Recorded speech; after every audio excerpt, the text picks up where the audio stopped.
তোমরা অনেকেই আমাকে কমেন্ট করো, দিদি তোমার এক্সারসাইজের ভিডিও আর পারলে ঠাকুর পুজোর ভিডিও দেখাও।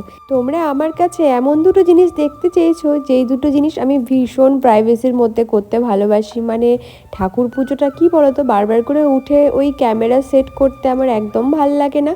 আর এই এক্সারসাইজের ক্ষেত্রেও এই সেম জিনিস বলতে পারো। আমি বেশিক্ষণ এক্সারসাইজ করি না, খুব জোর ওই 15 থেকে 20 মিনিট। আর এই 15 থেকে 20 মিনিট আমি পুরোপুরি মনোযোগ দিয়ে করি, যেটা এই ক্যামেরার সামনে ঠিকঠাক আর হয় না বলতে পারো। যাই হোক, তবু তোমরা দেখতে চাইছো, হালকা করে দেখালাম। আর পুজোর ক্ষেত্রেও সেই সেম জিনিস, একটু মনোযোগ দিয়ে পুজোটা করতে ভালোবাসি। তবে তোমরা যখন দেখতে চাইছো তখন ভাবছি মাঝে মাঝে একটু করে ক্লিপ অ্যাড করা যেতেই পারে।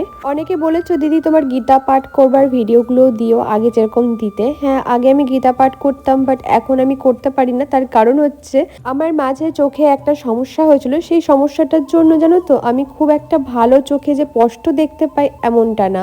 তো সেই কারণেই বলতে পারো আমার গীতা পাঠ এখন আর করা হয় না। তো যাই হোক, হালকা করে ওই 15 থেকে 20 মিনিটের মতো এক্সারসাইজ করে নিজেকে একটু ফ্রেশ করে নিলাম। আগে কি করতাম, এক্সারসাইজ করার 5-10 মিনিট পর একটুখানি শাওয়ার নিতাম, মানে স্নান করে নিতাম। বাট এখন আমি সেটা একদমই করতে পারি না। যাই হোক, 2 দিন ধরে আমার শরীর ভীষণ অসুস্থ, তোমরা দেখেই বুঝতে পারছো আমার গলা। আমার প্রচণ্ড গলা ব্যথা। তো সেই কারণে মাঝে মাঝে এরকম গলায় স্কার্ফ বেঁধে গরম জল খাচ্ছি, আদা জল খাচ্ছি, এই চলছে আমার। কারণ আমার না ওষুধ খেতে একদম ভাল লাগে না, যতটা পারি হোম রেমেডির মধ্যেই থাকার চেষ্টা করি আমি, জানো।